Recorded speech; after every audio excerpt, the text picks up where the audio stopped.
તે અમારા ઘરે કોઈ કામથી આવી હતી. એ દિવસે સાંજના સમયે હું તેને છત પર લઈ ગયો. તે દેખાવમાં ખૂબ જ સુંદર હતી.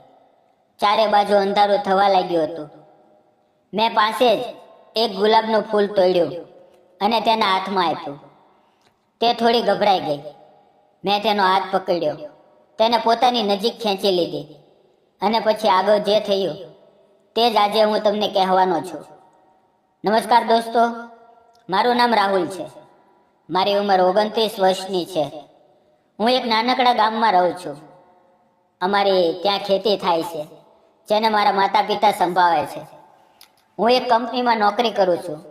જો કે હું ગામમાં રહું છું, પણ નોકરી માટે મારે દરરોજ તાલુકાના શહેરમાં જવું પડે છે.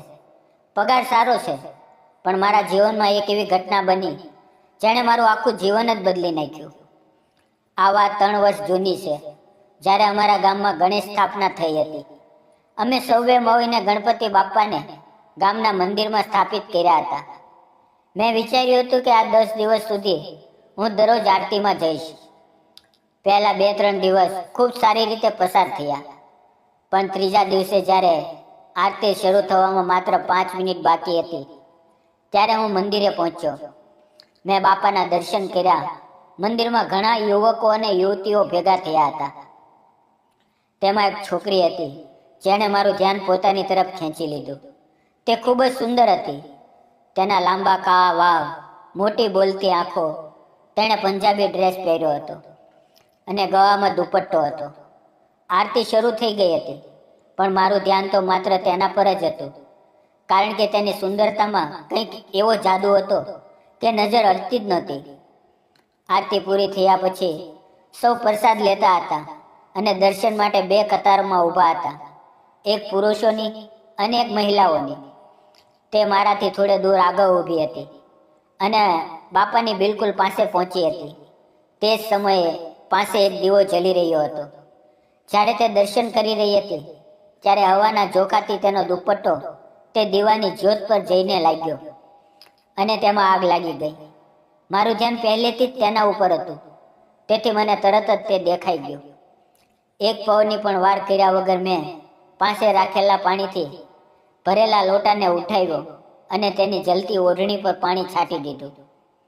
આગ બુઝાઈ ગઈ, પણ ત્યાં અફરાતફરી મચી ગઈ. તે ખૂબ ડરી ગઈ હતી.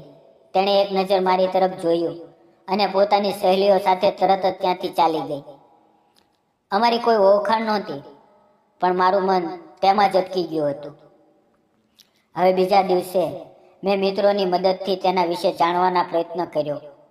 માલુમ પડ્યું કે તે પોતાની માસી પાસે આવી છે અને તેમનું ઘર અમારા ઘરથી માત્ર 5-6 મકાન છોડીને છે. બીજે દિવસે જ્યારે હું આરતીમાં પહોંચ્યો તો તે પણ ત્યાં આવી હતી, પણ આજે તે વારંવાર મારી તરફ ચૂપચાપ જોઈ રહી હતી. હું પણ જોઈ રહ્યો હતો, પણ એમ જતાવ્યું જાણે ન જોયું. આરતી પછી સૌ પ્રસાદ લેતા હતા. હું એક ખૂણામાં ઊભો હતો. ત્યારે તે મારી પાસે આવી અને ધીમેથી બોલી, થેન્ક યુ. અમારી આંખો મળી અને તેણે પૂછ્યું, તમારું નામ શું છે? મેં મુસ્કુરાતા કહ્યું, મારું નામ રાહુલ છે. મેં પણ પૂછ્યું, અને તમારું નામ? તે મુસ્કુરાઈ અને બોલી, મારું નામ અંજલિ છે. મેં કહ્યું, ખૂબ સુંદર નામ છે. તે શરમાઈ ગઈ. મેં પૂછ્યું, તમે ક્યાં આવ્યા છો? તેણે કહ્યું, હું પુણેની છું. અહીં મારી માસી પાસે આવી છું. મારા મામેરા ભાઈના લગ્ન છે, તે જ માટે આવી છું. અમારી વચ્ચે થોડી વાર હળવી ફૂલવી વાતો થઈ. બીજે દિવસે આરતી પછી મંદિર છોકરીઓ માટે રંગોળીની સ્પર્ધા રાખવામાં આવી હતી. અંજલિએ તેમાં ભાગ લીધો હતો. જ્યારે તે રંગોળી બનાવી રહી હતી, હું તેની પાસે ઊભો રહીને તેને જોઈ રહ્યો હતો. તે પણ મને વારંવાર જોઈ રહી હતી. તેના ગાલ પર થોડી રંગોળી લાગી ગઈ હતી. મેં ઈશારેથી કહ્યું કે તમારા ગાલ પર રંગોળી એટલે કે કલર લાગી ગઈ છે, પણ તેને સમજાયું નહીં. તો મેં તેની પાસે જઈને ધીમેથી તેના ગાલમાંથી રંગોળી પોછી દીધી. તે એકદમ શરમાઈ ગઈ અને મારો હાથ હટાવીને નીચે જોવા લાગી. થોડી વારમાં સૌ છોકરીઓની રંગોળી પૂરી થઈ ગઈ અને તેમાંથી 3ને પસંદ કરવામાં આવી. અંજલિની રંગોળી ખૂબ સુંદર હતી અને તેને બીજું સ્થાન મળ્યું. તે ખૂબ ખુશ થઈ.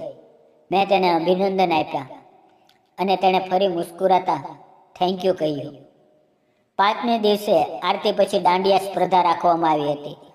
દરેકને પોતાનો જોડીદાર પસંદ કરવાનો હતો. ત્યારે તે મારી પાસે આવીને બોલી, કાલે આપણે બંને સાથે દાંડિયા રમશું. મારી અહીંયા કોઈ જાન પહેચાન નથી. શું તમે મારી સાથે રમશો? મેં મુસ્કુરાતા તરત જ હા કહી દીધું. એ દિવસે જ્યારે હું ઘરે પહોંચ્યો તો ખૂબ ખુશ હતો, કારણ કે મને તેની સાથે દાંડિયા રમવાનો મોકો મળવાનો હતો. પણ એક મુશ્કેલી હતી. મને દાંડિયા રમતા આવડતું જ નહોતું. તેથી મેં ઘરે જઈને મોબાઈલમાં દાંડિયાના વિડીયો જોવાના શરૂ કર્યા અને આખી રાત પ્રેક્ટિસ કરી. રાતના જમ્યા પછી જ્યારે હું પથારીમાં સૂઈ ગયો તો મને ઊંઘ નહોતી આવતી. વારંવાર તેના ચહેરાની તસવીર આંખો સામે ફરતી હતી.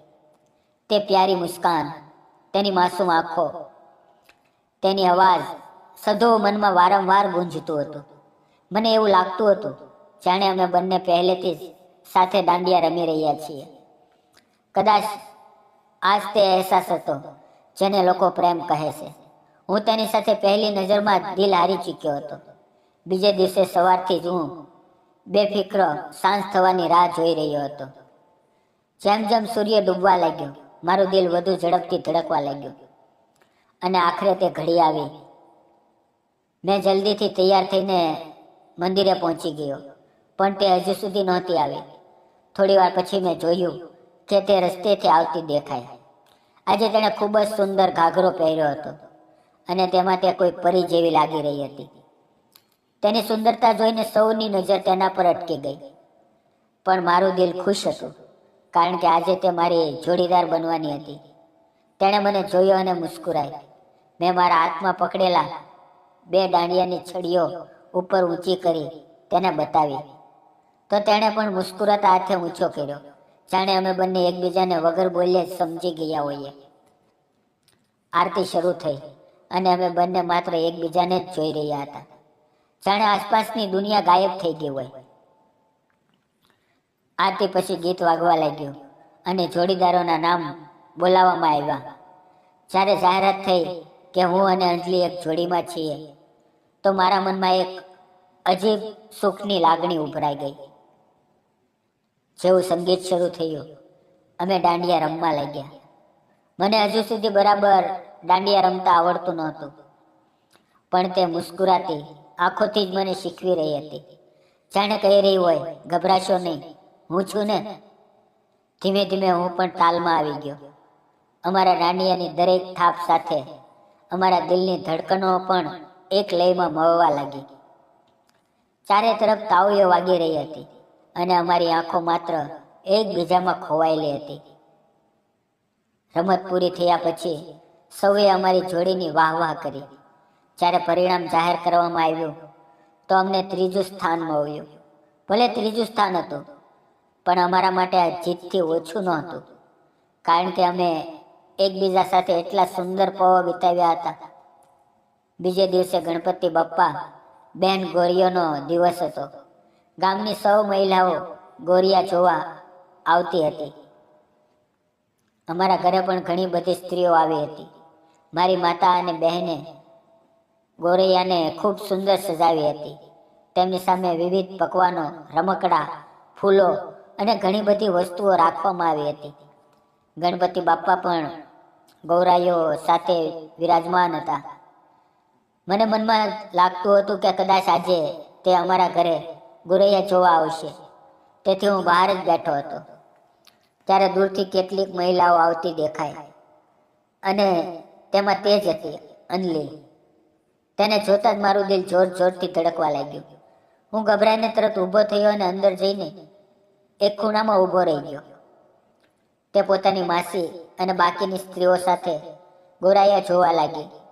ત્યારે માતાએ મને અવાજ આપ્યો અને કહ્યું, રાહુલ, જઈને પાન સુપારી અને સાકર લઈ આવ. હું દેવઘરમાં ગયો. ત્યાંથી પાન અને સાકર લઈને આવ્યો. માતા સૌ સ્ત્રીઓને હળદર કુમકુમ લગાવી રહી હતી અને હું એક એકને પાન અને સાકર વહેંચી રહ્યો હતો. જ્યારે તે મારી તરફ આગળ વધી તો મારું દિલ જોરથી થંભી ગયું. હવે તે મારી સામે જ હતી.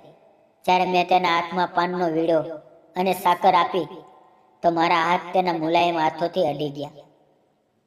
તેનો સ્પર્શ એટલો કોમળ હતો કે જાણે તે પવમાં સમય થંભી ગયો. તેણે મારી તરફ જોયું અને મેં તેની તરફ. અમારી આંખો મોવી અને કેટલીક પવો માટે સધોવું થંભી ગયું.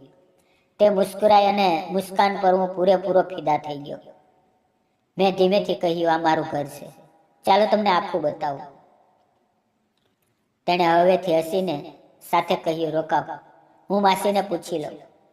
અને પોતાની માસીને બોલી, માસી તમે આગળ જાઓ, હું 5 મિનિટમાં આવું છું. તે પાછી આવે અને મેં તેને મારું આખું ઘર બતાવ્યું. તેને મારું ઘર ખૂબ પસંદ આવ્યું. પછી હું તેને છત પર લઈ ગયો, જ્યાંથી આખું ગામ દેખાતું હતું. છત પર કેટલાક ગુલાબના છોડ લગાવેલા હતા, જેમાં સુંદર ફૂલો ખીલ્યા હતા. મેં તેમાંથી એક ગુલાબ તોડ્યું અને કહ્યું, આ ફૂલ તમારા વાવમાં ખૂબ સારું લાગશે. તેણે વગર કંઈ વિચાર્યા મારા હાથમાંથી ફૂલ લઈ લીધું અને પોતાના વાવમાં સજાવી દીધું. તે પવમાં તે વધુ સુંદર લાગવા લાગી. મેં તેનો હાથ પકડ્યો અને કહ્યું, અંજલિ, તમે ખૂબ સુંદર લાગો છો, મને તમે ખૂબ પસંદ છો. તે કંઈ બોલી નહીં, માત્ર ચૂપચાપ સીડીઓ ઉતરીને નીચે ચાલી ગઈ. હું તેની પાછળ ગયો, પણ મનમાં એક બેચેની હતી. શું મેં કંઈ ખોટું કહી દીધું? આગલા કેટલાક દિવસ તે મને ગણપતિની આરતીમાં દેખાય નહીં. હવે ગણપતિ વિસર્જનનો આખરી દિવસ હતો. એ દિવસે મંદિરમાં સામૂહિક ભોજનનું આયોજન હતું. ત્યારે તે આવી. અમે એકબીજાને જોયા, પણ તે કંઈ બોલી નહીં. તે ભોજન કરી રહી હતી અને હું ભોજન પીરસી રહ્યો હતો. મેં જાણી જોઈને તેની પાસે જઈને ધીમેથી બોલ્યો, માફ કરજો, સોરી. ભોજન પૂરું થયા પછી મળજો, કંઈક વાત કરવી છે. જ્યારે તે ભોજન પૂરું કરીને એક ખૂણામાં ઊભી હતી, હું ત્યાં ગયો અને ફરી માફી માંગી. મેં કહ્યું, જો મારાથી કોઈ ભૂલ થઈ હોય તો માફ કરજો. તે મુસ્કુરાઈ અને બોલી, હું તો માત્ર ગુસ્સો થવાનું નાટક કરી રહી હતી. મારે જોવું હતું કે તમે કેવી પ્રતિક્રિયા આપો છો. તેણે મારો હાથ પોતાના હાથમાં લીધો અને ધીમેથી કહ્યું, મને પણ તમે ખૂબ પસંદ છો. હવે ગણપતિ વિસર્જન પછી તેનું ત્યાં રહેવું મુશ્કેલ હતું, કારણ કે 2 દિવસ પછી તેના ભાઈના લગ્ન હતા. અમારી તરફથી પણ નિમંત્રણ આવ્યું હતું. ગામમાં એક મોટો મંડપ સજાવવામાં આવ્યો હતો. લગ્નના દિવસે તેણે ખૂબ સુંદર સાડી પહેરી હતી અને મારી નજરો તેનાથી અટતી જ નહોતી. હળદરનો કાર્યક્રમ ચાલી રહ્યો હતો. સૌ લોકો વરાજા વધુને વધુ હળદર લગાવી રહ્યા હતા. તે પોતાના ભાઈ પાસે ઊભી હતી. મેં ચૂપચાપ હળદર લીધી અને પાછળથી જઈને તેના ગાલ પર લગાવી દીધી. તેણે પલટીને મારી તરફ જોયું અને શરમાઈ ગઈ. થોડી વાર પછી તેણે પણ હળદર લીધી અને મારી પાછળ આવીને મારા ચહેરા પર લગાવી દીધી. પણ તેની માસીએ આ બધું જોઈ લીધું અને તેને ઠપકો આપ્યો. પણ અમે ધ્યાન ન આપ્યું. લગ્ન ખૂબ ખુશીઓ અને હાસ્યમાં પસાર થયા. મંગળાકૃષ્ણના સમયે તે પોતાના ભાઈ પાસે ઊભી હતી અને હું વધુની વધુ તેની તરફ મુસ્કુરાતો તેના પર ચોખા ફેંકી રહ્યો હતો અને તે પણ હસતી હસતી મારા પર ચોખા નાખી રહી હતી. તે પવો હાસ્ય અને પ્રેમથી ભરેલી હતી. બીજે દિવસે તે પોતાના ગામ પાછી જવાની હતી. તેનું જવું મને ખૂબ ભારે લાગી રહ્યું હતું. જવાની એક સાંજ પહેલાં અમે બંને મારા ખેતરમાં મળ્યા. તેણે પોતાની લખેલી એક નાનકડી ચિઠ્ઠી મને આપી, જેમાં તેનો મોબાઈલ નંબર લખેલો હતો અને મેં પણ મારો નંબર તેને આપ્યો. બીજે દિવસે તે ચાલી ગઈ, પણ સાંજે જ તેનો ફોન આવ્યો. હવે અમે દરરોજ ફોન પર વાતો કરવા લાગ્યા. કલાકો વાતો થતી. એક દિવસ માતાએ અમારી વાતો સાંભળી લીધી અને પૂછ્યું, શું ચાલે છે? મેં બધું જ સાચું કહી દીધું. તે સાંભળીને માતા મુસ્કરાઈ, કારણ કે તે અમારા સગા સંબંધમાં હતી. માતાએ તેની માસી સાથે વાત કરી અને અમારા સંબંધની વાત આગળ વધારી. મારી નોકરી સારી હતી. અમારી પાસે ખેતર, ખલિયાણ બધું હતું. તેથી સૌએ જલ્દીથી લગ્ન પાકા કરી દીધા. અમારા લગ્ન આખા ગામમાં ખૂબ ધામધૂમથી થયા. લગ્ન પછી અમે સૌથી પહેલાં ગણપતિ બાપાના દર્શને ગયા, કારણ કે તેમના જ આશીર્વાદથી અમારો પ્રેમ શરૂ થયો હતો. તે પછી અમે હનુમાન માટે મહાબળેશ્વર ગયા.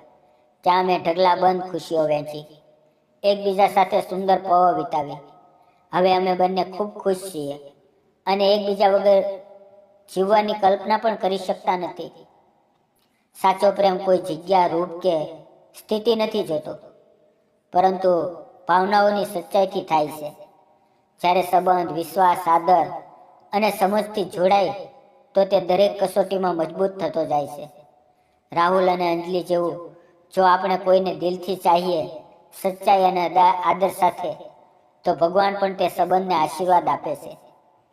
તેથી હંમેશા પ્રેમને નિભાવો, જતાવો નહીં, કારણ કે સાચો પ્રેમ બતાવવાથી નહીં, અનુભવવાથી બને છે.